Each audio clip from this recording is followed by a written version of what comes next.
Iris Bella merasa bersalah kerap kasih anak pertama gadget.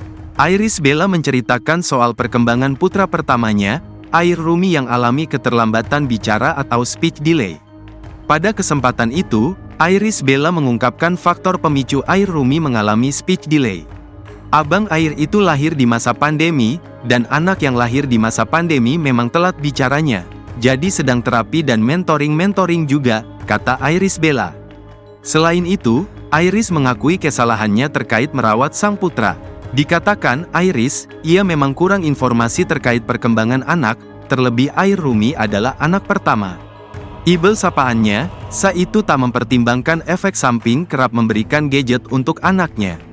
Namanya anak pertama memang banyak salahnya sebagai orang tua, mungkin dulu sering dikasih gadget, atau ada yang terlambat, tapi sekarang lagi diperbaiki, ujar Iris Bella.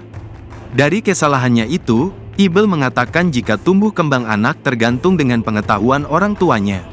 Aku dulu telat tahu kalau setelah empasi, bubur itu harus naik tekstur, kalau telat, anak itu bisa telat bicara. Kalau dari kecil sudah dikasih gadget, ngomong itu bisa terlambat, ujar Iris Bella.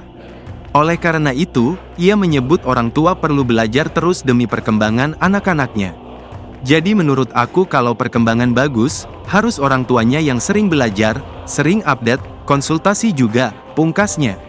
Amar Zoni menangis terseduh-seduh saat menerima ucapan haru dari anaknya, Air Rumi Akbar.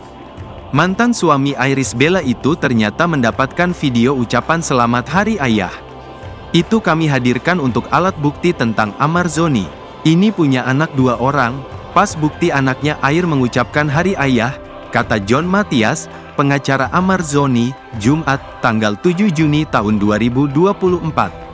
John Matias mengungkapkan kliennya merasa begitu menyesal dengan perbuatannya, terutama pada anaknya.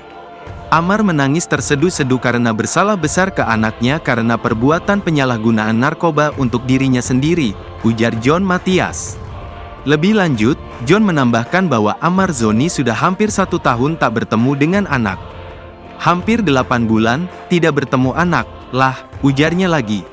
Diketahui Amar Zoni ditangkap polisi tanggal 12 Desember tahun 2023 lalu di apartemen Serpong, Tangerang Selatan.